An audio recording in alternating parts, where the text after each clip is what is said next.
अस्सलामु अलैकुम वरहमतुल्लाहि वबरकातुहू। मौलाना मौदूदी रहमतुल्लाह अलैह से एक सवाल पूछा गया जो आज हम रिसाइल व मसाइल किताब से पढ़ने जा रहे हैं। ये सवाल कुछ यूँ पूछा गया कि 8 और 20 रकत तरावी के हवाले से बहुत लंबा सवाल है, तकरीबन 1.5 सफ़े का सवाल है। हम इसका शॉर्ट करके पढ़ते हैं। सवाल है, आपका एक जवाब यानी मौलाना मौदूदी का एक जवाब नमाज तरावी के बारे में हफ्त रोज़ा एशिया लाहौर मोरखा 7/3/1922 में शाया हुआ है, जिसे पढ़कर मालूम होता है कि आपने मसले की कोई आलिमाना तहकीक नहीं की, बल्कि एक चलती सी बात समझौता कराने वालों की सी कर दी है, जिससे मसला समझने या सुलझने की बजाय उलझ गया है। एक तरफ तो आप फरमाते हैं कि हज़ूर अलैहिस्सलातु वस्सलाम की तरावी 8 रकत ही थी, दूसरी तरफ आप फरमाते हैं कि हज़रत उमर ने 20 जारी की और तमाम सहाबा ने इस पर इत्तफ़ाक़ किया और बाद के खुलफ़ा ने इसी को दस्तूर बनाया। अब सवाल पैदा होता है कि जब सुन्नत नबवी 8 ही है तो फिर हज़रत उमर ने 20 कहाँ से ले ली और क्यों इनको मुकर्रर कर दिया? तमाम सहाबा खुलफ़ा ने सुन्नत नबवी को नज़रअंदाज करके 20 पर कैसे इजमा कर लिया? क्या ये मुमकिन है कि सहाबा ऐसी जसारत करें? यानी मौलाना या तो 8 सुन्नत नबवी नहीं या फिर 20 पर इजमा नहीं। एक तवील आगे सवाल है जो कि हम जिसका स्क्रीनशॉट भी आपके सामने पेश कर देते हैं, लेकिन अब हम इसके जवाब की तरफ चलते हैं जो मौलाना ने इसका जवाब दिया। ये सफ़ा नंबर 229 है, इसके ऊपर जवाब है। मौलाना कहते हैं, एशिया और शहाब में मेरे दर्स यानी ये नाम हैं कुछ रिसालों के, एशिया और शहाब में मेरे दर्स के जो खुलासे शाया होते हैं, इनके बारे में बारहा खुद इन दोनों अखबारात में वजाहत हो चुकी है कि वो मेरे असल अल्फाज में नहीं होते, ना मेरी पूरी बात इसमें नकल की जाती है, ना वो मुझे दिखाकर शाया किए जाते हैं, मगर इसके बावजूद लोग इन खुलासों को पढ़कर मेरे ऊपर आए दिन सवालात की बुछाड़ करते रहते हैं, हत्ता कि इनकी जवाबदेही करते करते मैं तंग आ गया हूँ। मैं इन खुलासों की अशात पर सिर्फ इसलिए राज़ी हुआ था कि मलिक नसरुल्लाह खां साहब अज़ीज़ और कौसर नियाज़ी साहब के ख़्याल में इस तरह मेरे दर्स का कुछ न कुछ फ़ायदा आम नाज़रीन को भी हासिल होता रहेगा। लेकिन अगर इन पर सवालात की पैदाइश इसी रफ्तार से जारी रही जैसे कि अब तक रही है, तो मुझे मजबूरन इन दोनों हज़रात से ये गुजारिश करना पड़ेगी कि इस सिलसिले को रोक दें। आखिर में दूसरों की मुरतब करदा रिपोर्टों की जवाबदही कहाँ तक करता रहूँगा। तरावी की रकात का मसला इन मसाइल में से है जिन पर मुद्दत दराज के झगड़ों और मनाजरों ने फ़रीक़ैन को बेइंतहा ज़कीउल हिस्स बना दिया। इसी वजह से 8 रकत या 20 रकत का लफ्ज़ किसी की ज़ुबान से निकलते ही कोई एक गिरोह इस पर आस्तीनें चढ़ा कर लेता है और चैलेंज बाजी शुरू कर देता है। मज़कूरा बाला सवाल इसी कैफियत का नतीजा है। हालांकि ये मसला ऐसा नहीं है जिस पर इतने झगड़ों की कोई हाजत हो। अगर किसी के नज़दीक 8 रकत ही साबित हो तो वो 8 पढ़े, ख्वामखा 20 रकत को बिद्दत करार देने पर अपना ज़ोर सर्फ ना करे। अगर किसी के नज़दीक 20 रकत ही साबित हो तो वो 20 पढ़े और 8 रकत पढ़ने वालों की मुखालफत में वक्त ज़ाया ना करता रहे। दुनिया में इस्लाम और मुसलमानों को इससे बदरज जहाँ ज़्यादा अहम मसाइल दरपेश हैं जो हमारी तवज्जो और मेहनत और औक़ात और अम्वाल का मुतालबा कर रहे हैं। इनको छोड़कर इन मसाइल पर झगड़ें और बहसें करने में सारा ज़ोर लगा देना खुदा के दीन के साथ इंसाफ नहीं है। मोहतरम साइल ने यह साबित करने की कोशिश की है कि 8 रकात से ज़ायद पढ़ना खिलाफ सुन्नत है और इस दावे की बुनियाद उन्होंने इस बिना पर रखी है कि नबी सल्लल्लाहु अलैहि वसल्लम ने तरावी में 8 ही रकत पढ़ी हैं। हालांकि अगर इस बुनियाद पर 8 रकत से ज़ायद पढ़ने वाले को खिलाफ सुन्नत कहना दुरुस्त हो तो फिर तमाम उम्र में तरावी सिर्फ 3 मरतबा ही हज़रत जमात के साथ पढ़नी चाहिए और इससे ज़ायद पढ़ने वालों को भी खिलाफ सुन्नत करार दे दिया जाना चाहिए। इसलिए हुज़ूर सल्लल्लाहु अलैहि वसल्लम से बाजमात तरावी सिर्फ इस हद तक साबित है। सवाल ये है کہ اگر اس معاملے میں حضرت عمر کا اجتہاد ہر رمضان میں بالالتزام تمام مساجد میں ہر روز باجماعت تراویح کا اہتمام کیا جائے، آپ نے قبول فرما لیا اور اسے خلاف سنت قرار نہیں دیا، تو آخر تراویح کے لیے 20 رکعت مقرر کرنے کے بارے میں ان کا اجتہاد کس دلیل سے خلاف سنت ہو گیا؟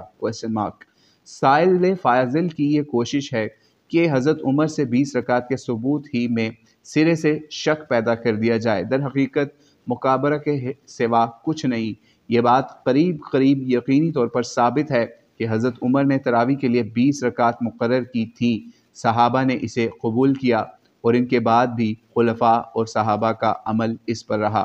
ترمذی کا بیان ہے، یہ حدیث نمبر یہاں پہ 806 بتائی جا رہی، وَأَكْثَرُ أَهْلِ الْعِلْمِ عَلَى مَا رُوِيَ عَنْ عُمَرَ وَعَلِيٍّ وَغَيْرِهِمَا من اصحاب النبی صلی اللہ علیہ وسلم 20 رکعہ، یعنی کہا جاتا ہے کہ اکثر اہل علم اسی مسلک پر ہیں جو حضرت عمر اور حضرت علی اور ان کے علاوہ دوسرے صحابہ سے مروی ہے، یعنی 20 رکعت۔ محمد بن نصر نے حضرت عبداللہ بن مسعود کا بھی یہی عمل نقل کیا ہے۔ ابن ابی شیبہ نے اسے حضرت عمر، حضرت علی، حضرت ابی بن کعب اور متعدد دوسرے صحابہ کا اثر بتایا ہے۔ ابن عبد البر کہتے ہیں جمہور علماء 20 رکعت کے قائل ہیں اور صحابہ سے اس بارے میں کوئی اختلاف منقول نہیں ہوا۔ المغنی میں ابن قدامہ لکھتے ہیں امام احمد ابن حنبل کے نزدیک تراویح کے معاملے میں 20 رکعت ہی کا مسلک مرجع ہے اور اس کے قائل سفیان ثوری اور ابو حنیفہ اور شافعی ہیں، مگر امام مالک 36 کے قائل ہیں اور وہ کہتے ہیں کہ قدیم سے اسی پر عمل چلا آ رہا ہے۔ اس کے مقابلے میں ہمارا استدلال یہ ہے کہ حضرت عمر نے جب متفرق طور پر تراویح پڑھنے والے تمام لوگوں کو ابی بن کعب کی امامت میں جمع کیا تو حضرت ابی 20 رکعتیں پڑھاتے تھے، اور حضرت علی سے بھی یہی ثابت ہے کہ انہوں نے ایک شخص کو رمضان میں 20 رکعت تراویح پڑھانے پر مأمور کیا تھا۔ یہ عمل قریب اجماع کا ہم معنی ہے۔ اگر یہ ثابت بھی ہو جائے کہ بعد میں تمام اہل مدینہ 36 رکعت تراویح پڑھنے لگے تھے، تب بھی جو کچھ حضرت عمر نے کیا تھا جس پر صحابہ ان کے زمانے میں متفق ہو گئے تھے، اس کی پیروی کرنا زیادہ بہتر ہے۔ المغنی کا بھی اس میں حوالہ دیا جا رہا ہے۔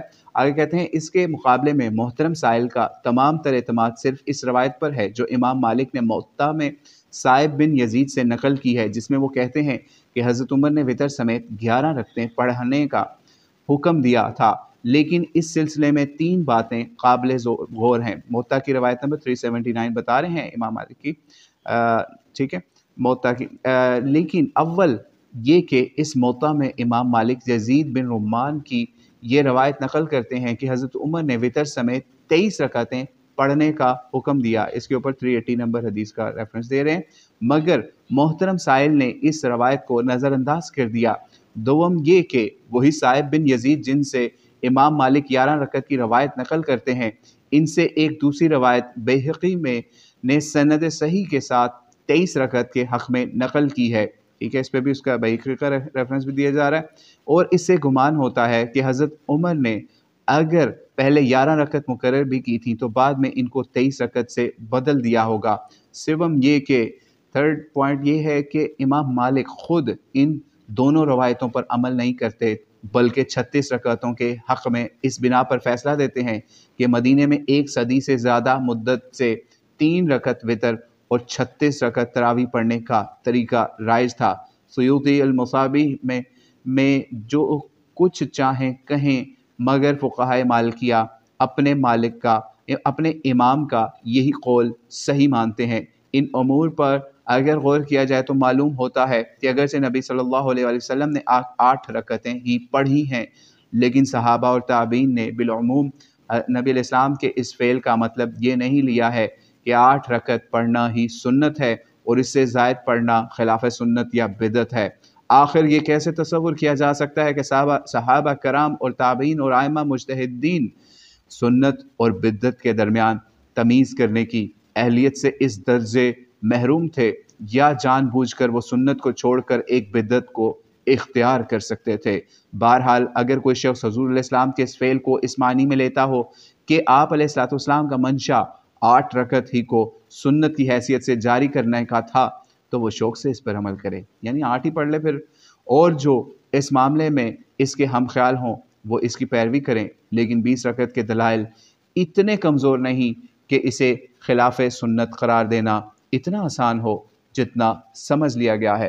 तर्जुमानुल कुरान 1962 के अंदर इस सवाल के जवाब को छापा गया, जिसको हमने आपके सामने रसाइल व मसाइल से पढ़ा। और अल्लाह से दुआ है कि अल्लाह ताला हमें ज़्यादा कसरत के साथ नवाफिल पढ़ने वाला बनाए और इस बहस से बचाए कि 8 पढ़ें या 20 पढ़ें या 36 पढ़ें। बहरहाल अल्लाह हमें हक़ को कबूल करने वाला बनाए और ऐसे एक दूसरे के ऊपर बिद्दत की फतवाबाजी से बचाने वाला बनाए कि हम 8 वाले को कहीं बिद्दत कोई कह रहा है, कोई 20 वाले को बिद्दत कह रहा है, या फिर कोई 8 वाले 20 वालों को मतऊन कर रहे हैं। अस्सलामु अलैकुम व रहमतुल्लाहि व बरकातुहू।